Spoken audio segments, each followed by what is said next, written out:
Well, hey everybody, and welcome back. Right, came across this on Twitter. Thought it was worth a look, so without further ado, let's dive right in. Picture a nice Harvey Weinstein. A panic is not an answer. We're at imminent risk of turning this #MeToo movement into a frenzied rush to blame all men. And this was by Cristina Hoff Summers on November the 26th. The fall of Harvey Weinstein and other celebrity sex monsters feels like a cultural turning point. The social contract between men and women is being rewritten before our eyes. There is a new resolve to make the workplace more respectful and equitable for women, for everyone. But there's also panic in the air, which could ruin this #MeToo moment. The harassment scandals have prompted frenzied reactions. Farhad Manjoo at the New York Times says he's reached the point where I sincerely wonder how all women don't regard men as monsters to be constantly feared. Does Manjoo include himself? Are his female colleagues at the time suddenly in constant fear of him? Niobe Way, a psychology professor at NYU, told NPR that the only way to address the harassment blight is to re-socialize little boys. We essentially raise boys in a culture that asks them to disconnect from their core humanity. Oh, Niobe Way's a fucking idiot. The panic has even struck the Girl Scouts, who warn parents that their daughters don't owe anyone a hug this holiday season. Parents who insist little girl give grandma or grandpa a hug for a present can set her to believe she owes another person physical affection because they brought her something. Yes, I think that's fucking retarded too. Yes, the Girl Scouts. Before we consider all men guilty of harassment or abuse until proven innocent, a reality check is in order. Most of the sensational harassment cases in the media involve high-profile men working in unusual environments with little or no accountability. That suggests they are atypical. In an office or a company where the boss and personal director insist on civility and respect, where there is a clear policy against harassment and where there is a system for reporting bad behaviour, serious problems are far less likely to arise. Statistics on workplace harassment are all over the map. A recent Newsweek Wall Street Journal poll found that 48% of American women had been sexually harassed at work. Time.com ran with this statistic in a video showing American women at work in laboratories, factories and offices. It then declared almost half the working women in America have been harassed on the job, accompanied by images of menacing Harvey Weinstein, suggesting that the vast number of American women are plagued by Weinstein-like predation. Yeah. Except upon closer scrutiny, the Newsweek Wall Street Journal poll showed nothing of the kind. It defined harassment very broadly, and the women were asked if they ever received unwelcome sexual advances at any point in their working lives. It did not distinguish between minor incidents and more serious cases of actionable harassment, and no time limit was given. The General Social Survey is one of the most trusted sources of data in the social sciences. In 2014, a random sample of Americans was asked the straightforward question: in the last 12 months, were you sexually harassed by anyone while you were on the job?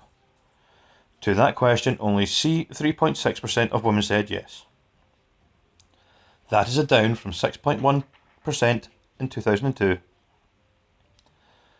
These results do not suggest an epidemic, nor even a trend line moving in the wrong direction. In a story on sexual harassment, The Economist reported that even before the Harvey Weinstein story broke the dam, the number of cases received by the Equal Employment Opportunity Commission had risen by 5% since 2014. That too is sleight of hand. The EEOC, the Equal Employment Opportunity Commission, handles all sorts of disputes in the workplace, including harassment involving age, race, religion and disability. Since 2014, there has been a 5% increase in total harassment cases, but there's been a decrease in sexual harassment cases.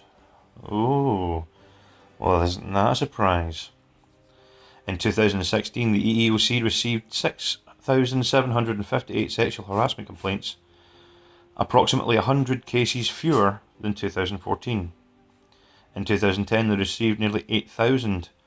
In 2010, sexual harassment cases were made up 27% of its harassment caseload.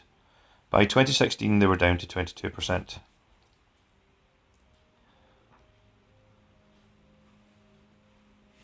Right. But even if we're not coping with an epidemic, we do still have a serious problem.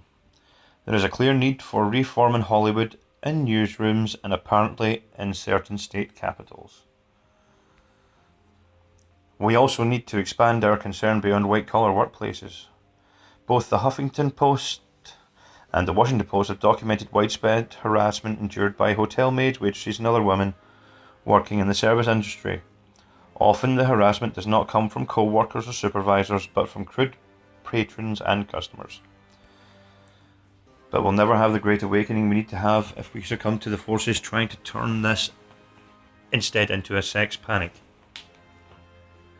New York writer Masha Green, a victim of sexual violence, welcomes a new era of accountability. But as she wrote, "I'm also queer and I will panic when I sniff sex panic." Oh, fuck.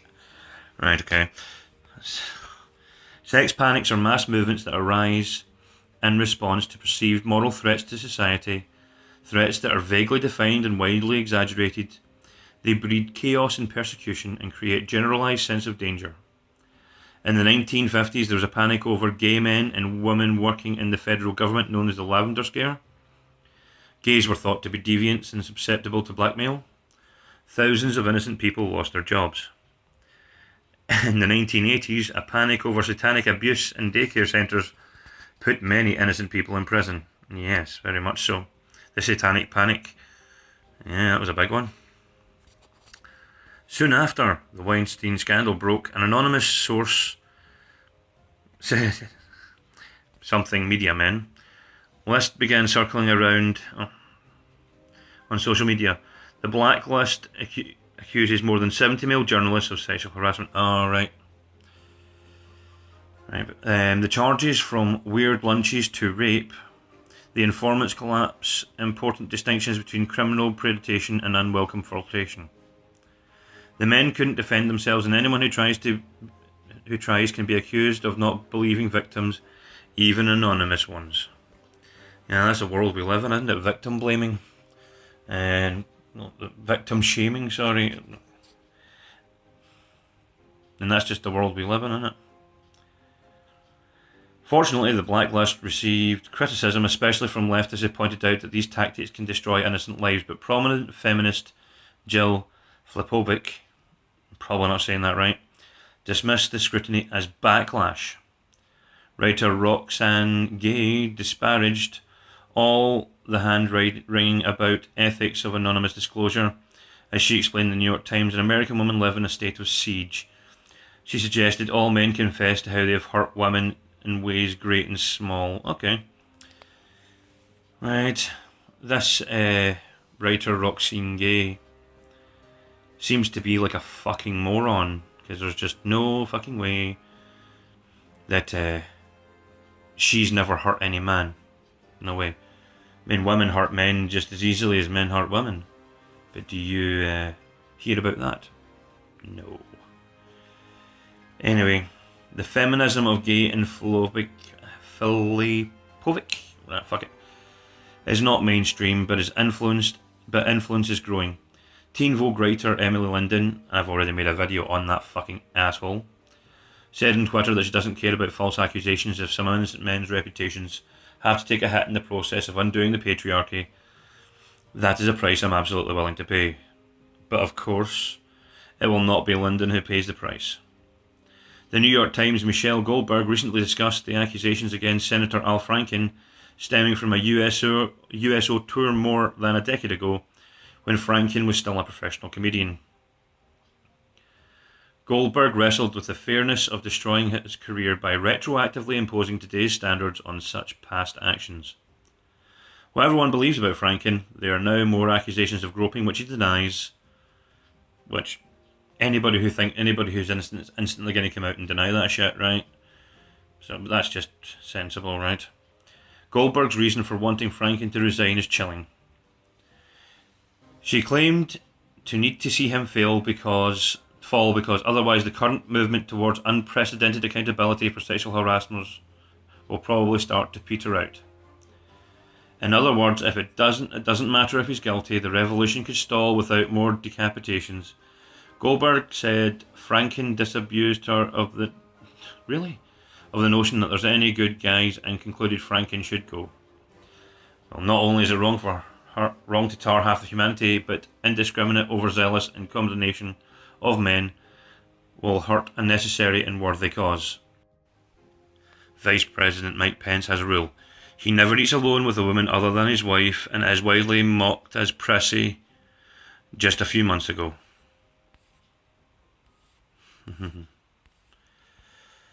But now in the aftermath of scandals, some think it might be a good way to protect women. New York Times columnist Ross Duth finds that the Pence rule too sweeping, but he does say some modest limits on how men and women interact professionally are useful checks on predation. Maybe so, but they could also hurt young women who need the support and mentorship of male supervisors in many industries. This means the kind of after-hours collaborations that always advanced young men. Unfortunately, a new Puritanism seems to be ascendant.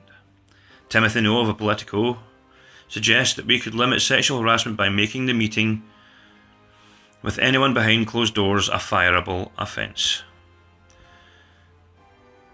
Suddenly, office Christmas parties and happy hours are under a cloud. There's talk of replacing alcohol with game rooms. Such suggestions are silly and infantilizing. We need rules to rid ourselves of creeps, not purge every workplace of all interpersonal risk. The advertising giant's Interpublic Group has ordered 20,000 employees to undergo sexual harassment training before January the 1st. Employees will learn how to react to all manifestations of sexual inappropriety, such as co-worker discussing his weekend sexual exploits. But in context and intent matter, I can see innocent situations where good friends of the opposite sex talk about their sex life consensually, and if a friend started talking to me in this vein, it would be easy to wave him off. Sorry, too much information, unless I happen to be interested. So why do we assume women lack the power to draw lines? Awkward flirtation, raunchy humour, even unwanted advance may be breaches of decorum, but they are not necessarily harassment. We must be able to make a distinction between truly unacceptable behaviour and lesser annoyances. Interpublic's training will also include what to do if an employee comes on to a colleague's girlfriend after hours. Good luck abolishing that with a few PowerPoint slides.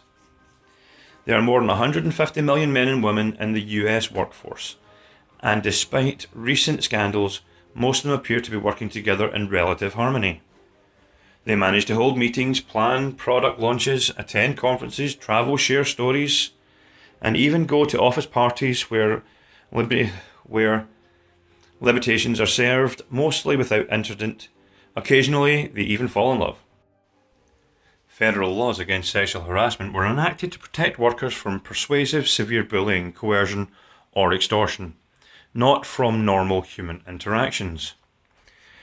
As the Supreme Court made clear in the Oncale versus Sundowner Offshore Services, 1988, the prohibition of harassment on the basis of sex requires neither asexuality nor androgyny in the workplace. It forbids only behaviour so objectively offensive as to alter the conditions of the victim's employment. See, that's a good one. Right? It is neither asexuality nor androgyny, so it's neither male or female or distinct to either gender. It's just harassment in the long run, altogether. Right? That's quite intriguing, that, isn't it? But that's not how feminists see it. It's only men that can be harassers to women. But I've known many, many women, especially on a night out, who will not take a fucking hint. Oh, cracking one. I remember once I was in one of the local bars in the town where I live, and this woman came up to me, and I'm standing at the bar having a pint, and she came up and planked herself right next to me. That's absolutely fine. It's a free fucking country. I have no issue with that. If you want to sit down next to me, by all means, Doesn't mean I want you to talk to me. But she insisted on pulling my arm. I'm like, okay, what's up? She's like, do you think I have nice eyes? So I turned around and asked her to come back in 15 minutes. I'm not joking, by the way, right? And she goes, why did you wish to come back in 15 minutes? I'm like, that'll give me a chance to have some more drinks and then I'll tell you. Right? Women, then the rest of that night, she annoyed the frick out of me. Right? And the thing is, I wasn't even single at the time. That's the worst part about it. Right? I just met the ex-wife at the time and we were just going out, as it were, dating, as it were. So, and that's what I got that day. So, but they say women harass the fuck out of men. I mean, I remember standing at the bar a separate time and my mate standing next to me.